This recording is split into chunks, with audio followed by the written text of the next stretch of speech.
أعزائي المشاهدين، أهلا وسهلا بكم في استراحة الصباح في الرياضة للجميع. بنواصل تعليم السباحة للأطفال مع الكابتن أحمد عبد العزيز. كابتن أحمد، عايزين في سؤال كتير بيتردد بين أولياء الأمور، إزاي تتعامل مع أولياء الأمور الأول أو من خوفهم على الأطفال، إزاي بتطمنهم إن أولادهم ممكن يتعلموا السباحة؟ بناخد الطفل الأول قدامه بطريقة اللين، لأن الطفل لازم عايز طول بال، وبعدين ما يعني أشد عليه شوية وأسيب له شوية، بالطريقة دي أحببه فيا وأحببه في المية. في بعض أولياء الأمور بيخافوا على أطفالهم، إزاي المفروض يسيبوا أو يثق في المدرب؟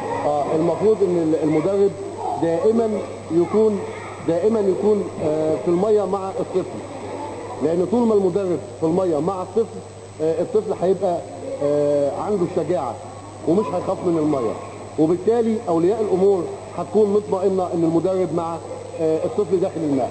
النصيحة اللي بتقدمها لأولياء الأمور عشان ما يقدروش على أطفالهم ويسلموهم لمدرب السباحة عشان يتعلموا السباحة؟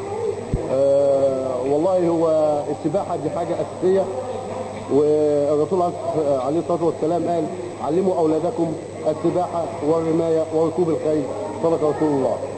فدي شيء مهم إن كل أب لازم يهتم بتعليم ابنه للسباحة، وخصوصا إن دولة الكويت محاطة ببحر كلها، منطقة بلد ساحلية.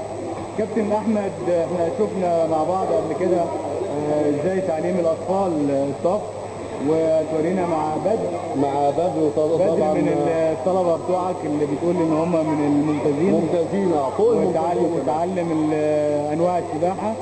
هيورينا دلوقتي بتعليمات من الكابتن احمد عبد العزيز ازاي انواع السباحة.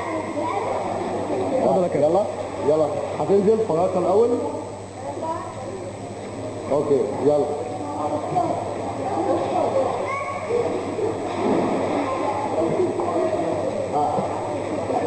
سعيد جو.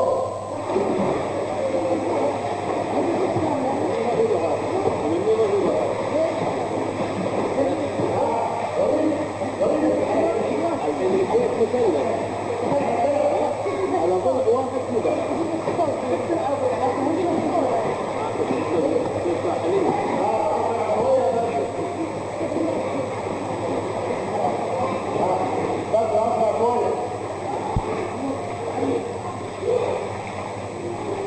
كابتن بعد كده ايه؟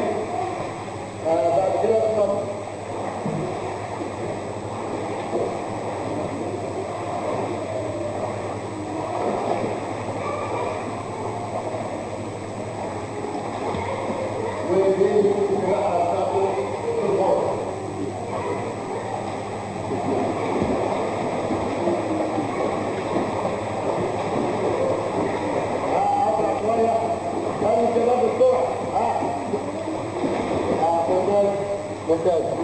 كابتن احمد عبد العزيز، عايز اعرف يعني في خلال قد ايه ممكن يتعلم السباحه او يدخل في مسابقات؟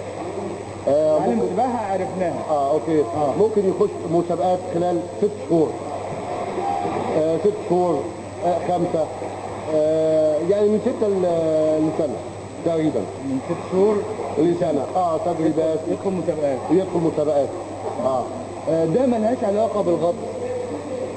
لا، ملوش علاقه بالغطس. الدايفنج ده لوحده خالص. عايزين نوضح للساده المشاهدين فرق بين الغطس وبين السباحه. ده مطلوب منه ايه وده مطلوب منه ايه؟ بالنسبه للغطس بيحتاج ليونه في الجسم، قوه، عشان يقدر يطلع اللاعب اللي بيلعب غطس يقدر يطلع فوق السلم، سواء كان متحرك او ثابت، يؤدي مجموعه حركات، باك مطول، باك دايف، فول تويست، حركات عايزه تدريب على اعلى مستوى من اللياقه البدنيه. اما السباح بيبقى داخل الميه فقط لا غير، لكن لاعب الغطس من فوق لتحت، يعني من سلم الغطس للميه فقط. كابتن احمد عبد العزيز نشكرك جدا على مجهودك لتعليم الاطفال السباحه، واكيد انت خرجت اجيال كتير. العفو يا فندم، العفو.